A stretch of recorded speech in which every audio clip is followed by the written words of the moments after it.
Hello बच्चों, कैसे हैं आप लोग। देखिए, आज आप लोगों के लिए बहुत ही महत्वपूर्ण क्लास लेके आए हैं। ठीक है, 2024 के बोर्ड एग्जाम के लिए बहुत ही स्पेशल क्लास ये है आपका। ठीक है, और किसके लिए? यूपी बोर्ड के लिए। यूपी बोर्ड के बच्चों के लिए देखिए, ट्वेल्थ के जो फिजिक्स का है, ठीक है, 2024 के बोर्ड के एग्जाम को ध्यान में रखते हुए देखिए, तैयारी आपका 4 मार्च की, जो 4 मार्च की आपकी है, ठीक है, फिजिक्स का पेपर, उसकी तैयारी देखिए क्या करना है भाई।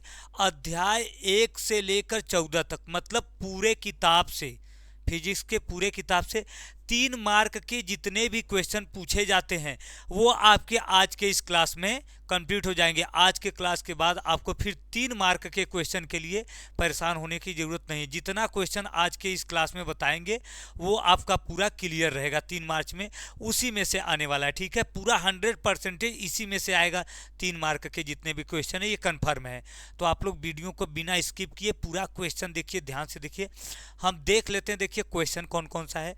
और सभी लोग एक बार भाई पहले क्या करिए, यस में आंसर दिखाइए कि 2024 में कौन कौन बोर्ड एग्जाम में बैठने वाले हैं।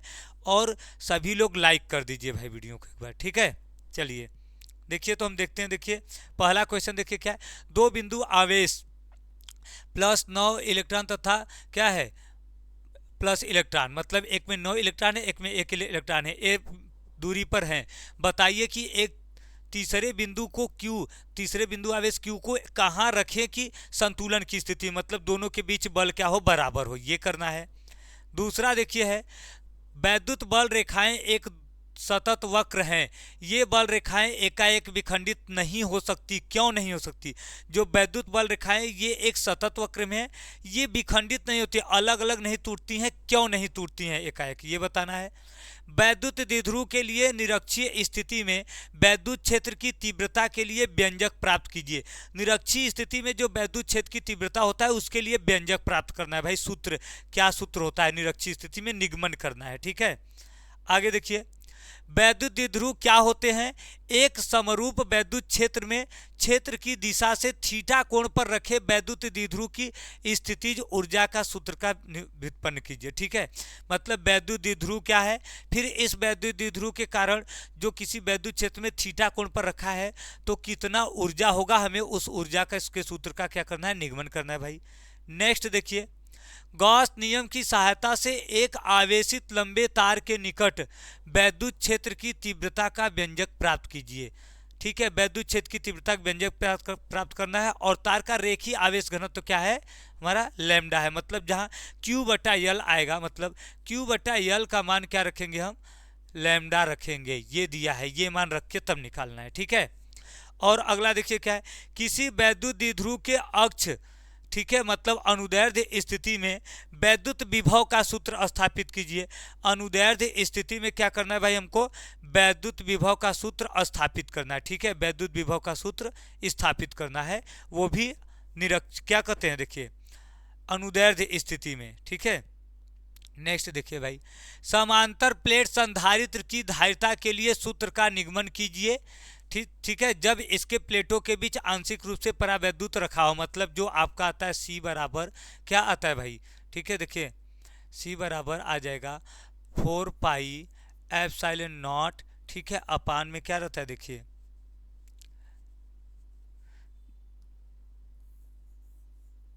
डी की जगह क्या रख देंगे हम, D minus T upon D plus के। तो इस सूत्र का निगमन करना है। नेक्स्ट देखिए क्या है, एक इलेक्ट्रॉन 500 वोल्ट, भी का मान दे दिया 500 वोल्ट के विभवांतर से त्वरित किया जाता है, मतलब गति कराया जाता है। ठीक है, तो वह कितनी चाल प्राप्त कर लेगा, उसका चाल कितना होगा।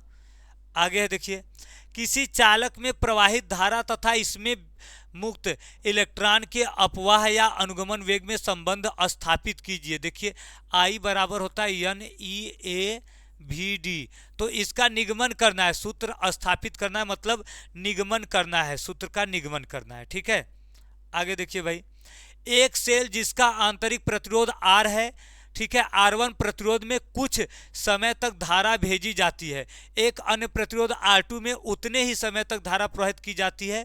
तो यदि दोनों प्रतिरोधों में उत्पन्न ऊष्मा मतलब R1 R2 दोनों के लिए H का मान ऊष्मा जो है H1 H2 दोनों बराबर हो तो तब आपको सिद्ध करना है small r is equal √R1 plus R2, ये सिद्ध करना है। मतलब इसमें देखिए H1 बराबर H2 है, जो दोनों प्रतिरोध की ऊष्मा है उत्पन्न ऊष्मा वो बराबर है, ऊष्मा बराबर है तो हमको ये सिद्ध करना है। ठीक है, नेक्स्ट देखिए अगला क्वेश्चन, एक सेल जिसका आंतरिक प्रतिरोध R है, एक मिनट अगला क्वेश्चन है देखिए, किसी सेल के टर्मिनल विभवांतर वैद्युत वाहक बल तथा आंतरिक प्रतिरोध में संबंध स्थापित कीजिए तथा दिखाइए कि टर्मिनल विभवांतर सेल से ली गई धारा पर निर्भर करता है। टर्मिनल विभवांतर V, वैद्युत वाहक बल E और क्या है भाई आंतरिक प्रतिरोध R, इसमें क्या करना है हमको संबंध स्थापित करना है। क्या करना है संबंध स्थापित करना है और दिखाना है कि जो हमारा E है, ठीक है, E का मान है वो क्या कर रहा है धारा I पर निर्भर करता है, I पर निर्भर करता है, ये हमको दिखाना है। क्लियर है, आगे देखिए नेक्स्ट क्वेश्चन देखिए क्या है भाई, धारावाही चालक के कारण उत्पन्न चुंबकीय क्षेत्र की तीव्रता से संबंधित बायो-सेवर्ट नियम की व्याख्या कीजिए। बायो-सेवर्ट नियम के समीकरण की सहायता से निर्वात की चुंबकशीलता का मात्रक एवं बीमी सूत्र निकालिए। मतलब म्यू नॉट का मात्रक लिखना है और बीमा लिखना है। पहले तो बायो-सेवर्ट का नियम लिखना है कि देखिए क्या लिखना है भाई, डी बी इज इक्वल क्या हमको लिखना है म्यू नॉट अपान 4 पाई इंटू क्या करना है देखिए I D L sine theta बटे आर स्क्वायर।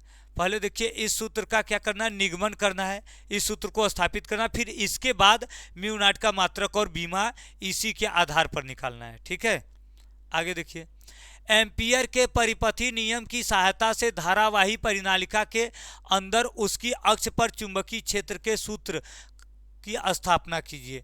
ठीक है, चुंबकीय क्षेत्र का क्या करना है भाई स्थापना करना है, सूत्र का निगमन करना है बी का। आगे देखिए, किसी धारा मापी को अमीटर तथा वोल्टमीटर में कैसे परिवर्तित करते हैं उपयुक्त परिपथ द्वारा स्पष्ट कीजिए। जैसे वोल्टमीटर में मापने के लिए हम शंट जोड़ते हैं, उच्च प्रतिरोध जोड़ते हैं, किसमें जोड़ते हैं भाई समांतर क्रम में, और अमीटर के लिए श्रेणी क्रम में जोड़ते हैं। तो इसका परिपथ बना के समझाना है। आगे देखिए, परस्पर लंबवत रखी आर त्रिज्या की दो संकेंद्रीय वृत्ताकार कुंडलियों में समान धारा I प्रवाहित करने पर उनके परिणामी चुंबकीय आघूर्ण का सूत्र प्राप्त कीजिए। चुंबकीय आघूर्ण यम का सूत्र प्राप्त करना, सही चुंबकीय हाँ यम का, ठीक है, सूत्र स्थापित करना है भाई, प्राप्त करना है। ठीक है, नेक्स्ट देखिए भाई, आपेक्षिक चुंबकशीलता, चुंबकशीलता तथा चुंबकीय प्रवृत्ति से क्या तात्पर्य है। देखिए म्यू आर और म्यू तथा चुंबकीय प्रवृत्ति, ठीक है, इन सबका मतलब परिभाषा लिखना है, सूत्र लिखना है, बस यही करना है इसमें। नेक्स्ट देखिए, चुंबकीय प्रवृत्ति तथा चुंबकशीलता से क्या तात्पर्य है। चुंबकशीलता म्यू आर तथा चुंबकीय प्रवृत्ति जो काई है, देखिए ये चुंबकीय प्रवृत्ति है और ये चुंबकशीलता है, दोनों में संबंध स्थापित करना है। क्या होता है म्यू आर बराबर 1 प्लस काई एम, ये संबंध स्थापित करना है। ठीक है, आगे देखिए, चुंबकीय विद्युत चुंबकीय प्रेरण संबंधी फैराडे के नियम लिखिए। एक परिनालिका के स्वप्रेरकत्व गुणांक का सूत्र लिखिए। देखिए पहले तो हमको विद्युत चुंबकीय संबंधी फैराडे का नियम लिखना है, फैराडे का क्या नियम है। ठीक है, उसके बाद फिर परिनालिका के स्वप्रेरकत्व का सूत्र लिखना है। स्वप्रेरकत्व मतलब यल का सूत्र, वो भी परिनालिका के लिए। देखिए परिनालिका और कुंडली दो अलग अलग के लिए सूत्र होता है, हमको परिनालिका के लिए सूत्र लिखना है। नेक्स्ट देखिए, एक यल लंबाई की धातु की क्षण ओमेगा कोणीय आवृत्ति से अपने एक सिरे के परितः घूर्णन कर रही है। चुंबकीय क्षेत्र बी क्षण की घूर्णन अक्ष के समांतर आरोपित है। क्षण के सिरों के बीच उत्पन्न प्रेरित वैद्युत वाहक बल ज्ञात कीजिए। यदि क्षण का प्रतिरोध आर हो तो उसमें प्रेरित धारा होगी, प्रेरित धारा का मान निकालना है। ठीक है, आगे देखिए, ये देखिए बहुत ही इंपॉर्टेंट क्वेश्चन है भाई, स्वप्रेरण गुणांक की परिभाषा दीजिए। धारावाही लंबी परिनालिका के स्वप्रेरकत्व का सूत्र, देखिए वही फिर आ गया, धारावाही लंबी परिनालिका के स्वप्रेरकत्व यल का सूत्र लिखना है और स्वप्रेरण गुणांक का परिभाषा भी लिखना है, परिभाषा क्या होता है। ठीक है, नेक्स्ट देखिए भाई, प्रत्यावर्ती धारा के वर्ग माध्य मूल मान से क्या तात्पर्य है? एक परिपथ की धारा कुछ समय के लिए I बराबर I0 t बाई टाउ दी गई है। t बराबर 0 से t बराबर टाउ तक के लिए समय के लिए वर्ग माध्य मूल मान का क्या कीजिए, गणना कीजिए या तो ज्ञात कीजिए। सवाल आपको करना है भाई, सॉल्व करना है। एक वैद्युत चुंबकीय तरंग किसी माध्यम में v बराबर भी आई से चल रहा है, चाल से मतलब चल रहा है, ठीक है। एक चित्र द्वारा वैद्युत चुंबकीय तरंग का संचरण तथा चुंबकीय क्षेत्रों में कंपनों की दिशाओं के साथ प्रदर्शन कीजिए, मतलब चित्र बनाकर प्रदर्शन करना है। उसके बाद वैद्युत तथा चुंबकीय क्षेत्र के परिणाम वैद्युत चुंबकीय तरंग के वेग से किस प्रकार संबंधित है, मतलब जो वैद्युत चुंबकीय तरंग है वह वैद्युत क्षेत्र और चुंबकीय क्षेत्र से किस प्रकार संबंध है, सूत्र लिखना है इसमें, ठीक है। नेक्स्ट देखिए भाई, विद्युत चुंबकीय तरंग के अनुप्रस्थ प्रकृति को समझाइए, रेडियो तरंगों के उपयोगों का संक्षिप्त विवरण दीजिए। पहले हमको बताना है कि विद्युत चुंबकीय तरंग अनुप्रस्थ होती है, ठीक है। उसके बाद फिर रेडियो तरंग जो होता है उसका उपयोग लिखना है संक्षेप में, 2-3 उपयोग। 24 नंबर देखिए क्वेश्चन है, प्रकाश के अपवर्तन से आप क्या समझते हैं, इसके नियम को लिखिए।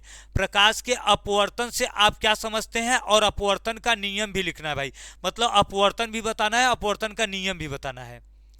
नेक्स्ट देखिए, परस्पर संपर्क में रखे दो पतले लेंसों के संयोजन की फोकस दूरी के लिए सूत्र की स्थापना कीजिए। फोकस दूरी के लिए सूत्र का स्थापना करना है, कौन सा सूत्र देखिए, ये भाई संपर्क में रखे दो, देखिए 1/f बराबर 1/f1 प्लस 1/f2, इस सूत्र का क्या करना है भाई, निगमन करना है, कैसे आएगा, ठीक है। नेक्स्ट देखिए, किसी प्रिज्म के लिए I माइनस डेल्टा वक्र खींचिए, मतलब I माइनस डेल्टा नहीं, I डेल्टा मतलब धारा और न्यूनतम विचलन कोण के बीच वक्र खींचिए। इसमें न्यूनतम विचलन कोण प्रदर्शित कीजिए, मतलब डेल यम को व्यक्त कीजिए, कहाँ पर होगा। उसके बाद प्रिज्म के लिए इस सूत्र का क्या करना है, निगमन करना है, ये सूत्र लाना है, कहाँ से आएगा, ठीक है। आगे देखिए, खगोलीय दूरदर्शी का किरण आरेख बनाइए तथा इसकी आवर्धन क्षमता का सूत्र निगमित कीजिए जब अंतिम प्रतिबिंब स्पष्ट दृष्टि की न्यूनतम दूरी पर बनता है। खगोलीय दूरदर्शी के लिए क्या करना है हमको, किरण आरेख बनाना है जब अंतिम प्रतिबिंब कहाँ बनता है, डी पर बनता है, तब के लिए चित्र केवल बना देना, कैसे कैसे प्रतिबिंब बनेगा, प्रतिबिंब बनने का आरेख दिखाना है। उसके बाद व्यतिकरण तथा विवर्तन में अंतर स्पष्ट कीजिए। व्यतिकरण क्या होता है, विवर्तन क्या होता है, दोनों में अंतर लिखना है, ठीक है। उसके बाद प्रकाश वैद्युत प्रभाव से आप क्या समझते हैं, आइंस्टीन की प्रकाश वैद्युत समीकरण का निगमन कीजिए। पहले प्रकाश वैद्युत प्रभाव बताना है, फिर उसके बाद आइंस्टीन का जो प्रकाश वैद्युत समीकरण है, E बराबर क्या होता है भाई, H new minus new not, इसी का क्या करना है हमको, निगमन करना है कि ये कैसे आएगा, ठीक है, इस सूत्र का निगमन करना है। इसके बाद देखिए, अल्फा कणों के प्रकीर्णन प्रयोग के आधार पर रदरफोर्ड के परमाणु मॉडल लिखिए। इस मॉडल की कमियां, मतलब हमको इसमें रदरफोर्ड का परमाणु मॉडल बताना है कि क्या क्या होता है, कैसे होता है, गोलाकार क्या होता है, फिर इसकी कमियां बताना है, क्या क्या इसके दोष है, ठीक है। आगे, हाइड्रोजन परमाणु का बोर मॉडल स्पष्ट कीजिए। हाइड्रोजन परमाणु का बोर मॉडल स्पष्ट कीजिए कि हाइड्रोजन परमाणु का बोर मॉडल क्या होता है, मतलब बोर का परमाणु मॉडल सीधे सीधे लिखना है, ठीक है। इसके बाद समस्थानिक तथा संभारिक का अर्थ समझाइए। समस्थानिक क्या होता है, संभारिक क्या होता है। निम्न नाभिकों में समस्थानिक एवं संभारिक को वर्गीकृत कीजिए। चलिए भाई, ये दिया नहीं है, जैसे कुछ दे देगा इसमें, ठीक है। नाभिक आपको जैसे दे देगा, जैसे दे देगा 1H1 1H2, ठीक है, 6C14, ठीक है, और क्या दे दिया देखिए 7N14। अब इसमें बताना है कि कौन सा समस्थानिक है, कौन सा संभारिक है। तो ये देखिए, ये समस्थानिक है, देखिए दोनों का स्थान समान है, और ये क्या है, दोनों का देखिए भार समान है, तो क्या हो जाएगा, संभारिक। ऐसे आपको देंगे एग्जाम्पल, हम 2 ही दिए, उसमें 5-6 रहेंगे, बताना रहेगा। जैसे आप इसको लिखेंगे कि ये क्या है, संभारिक है, और ये क्या लिखेंगे, समस्थानिक है। तो वैसे ही एग्जाम में 4-5 देगा, उसमें बताना होगा कौन सा समस्थानिक है, कौन सा संभारिक है। अगला देखिए, नाभिक की द्रव्यमान क्षति से क्या तात्पर्य है, यह नाभिक की बंधन ऊर्जा से कैसे संबंधित है। द्रव्यमान क्षति जो होता है डेल्टा एम, वो बताना है, फिर यह बंधन ऊर्जा से कैसे संबंधित है, क्या दोनों में संबंध है, ये बताना है। नेक्स्ट देखिए भाई, नाभिकीय विखंडन व नाभिकीय संलयन में अंतर अंतर बताइए, प्रत्येक का एक एक उदाहरण देकर समझाइए।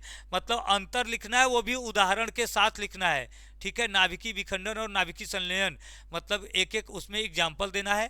फिर नाभिकीय रिएक्टर में उपयुक्त कौन सी घटना होती है, नाभिकीय रिएक्टर में संलयन होती है कि विखंडन होता है, ये बताना है। नेक्स्ट देखिए भाई, पीएन संधि डायोड की अग्र अभिनत स्थिति में परिपथ बनाकर अभिलाक्षणिक वक्र खींचिए तथा व्याख्या कीजिए। मतलब देखिए, पीएन संधि डायोड में अग्र अभिनत का क्या करना है, परिपथ बनाना है, फिर उसको व्याख्या करना है, ठीक है। नेक्स्ट देखिए, पीएन संधि डायोड में निम्नलिखित का परिपथ आरेख खींचकर उनमें अभिलक्षणों का स्पष्ट कीजिए। अग्र अभिनत के लिए देखिए यही क्वेश्चन है, और एक है पश्च अभिनत के लिए। मतलब ये पहला क्वेश्चन तो यही हो गया 35 नंबर, और दूसरा ये हो गया पश्च अभिनत। अगला देखिए, अपमिश्रित अर्धचालक क्या होते हैं, अर्धचालक के चालकता पर अपमिश्रण तथा ताप के प्रभाव को स्पष्ट कीजिए। अपमिश्रण क्या होता है और ताप का प्रभाव क्या होता है, ये बताना है इस पे अर्धचालक पर, ठीक है। आगे देखिए, अग्र अभिनत तथा पश्च अभिनत पीएन संधि के लक्षणों की तुलना कीजिए। इसका लक्षण बताना है, अग्र अभिनत क्या होता है, पश्च अभिनत क्या होता है। और देखिए क्वेश्चन है अगला, पीएन संधि डायोड के पूर्ण तरंगदिष्टकारी को समझाइए। पूर्ण तरंगदिष्टकारी में क्या होता है, ये बताना है पीएन संधि डायोड का। तो ये देखिए आपके इंपॉर्टेंट क्या थे भाई, 3 नंबर वाले क्वेश्चन थे। इसके बाहर एकदम नहीं आने वाले हैं, बिल्कुल नहीं आने वाले हैं। जो इस साल 2024 के बोर्ड एग्जाम में 3 नंबर के क्वेश्चन आने वाले, वो इसी में से आएंगे और इसके बाहर से नहीं आएंगे, ठीक है। आप इसको तैयार कर लीजिए। और पूरा देखिए भाई, साल तभी कराया जाएगा जब आप लोग साथ देंगे, तब आप लोग साथ दे ही नहीं रहे। साथ देने का मतलब क्या है, आप वीडियो को लाइक करिए, शेयर करिए, कम से कम देखिए।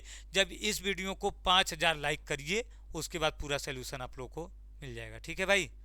चलिए, तो आप लोग देखिए भाई, साथ दीजिए। आपको बस लाइक और शेयर करवाना है। आप लाइक कर दीजिए, अपने फ्रेंड को जो पढ़ते हैं उनको शेयर कर दीजिए, बस इतना ही करना है। अधिक से अधिक कर देंगे, आपको पूरा इसका सोल्यूशन का भी क्लास आएगा।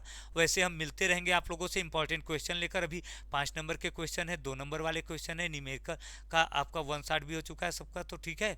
तो आप लोग बस देखिए भाई, तैयारी करने के लिए चैनल पे बने रहिए। चैनल पे कैसे बने रहेंगे, सब्सक्राइब कर लीजिए, बेल आइकन को ऑन कर लीजिए, जिससे कि अभी ये 3 नंबर वाले क्वेश्चन है, इसका सोल्यूशन आ सकता है, या तो फिर अभी आपको 2 नंबर वाले क्वेश्चन, 5 नंबर वाले क्वेश्चन आने वाले हैं, उसका भी आपको नोटिफिकेशन समय पर मिलता रहे, ठीक है। चलिए, तो मिलते हैं नेक्स्ट लेक्चर में, तब तक के लिए सभी को बाय बाय, ठीक है। और लेकिन हाँ, आप सभी लोग जितने लोग जुड़े हैं, सभी लोग एक बार लाइक करके जाएंगे, लाइक और शेयर करके जाएंगे भाई। चलिए।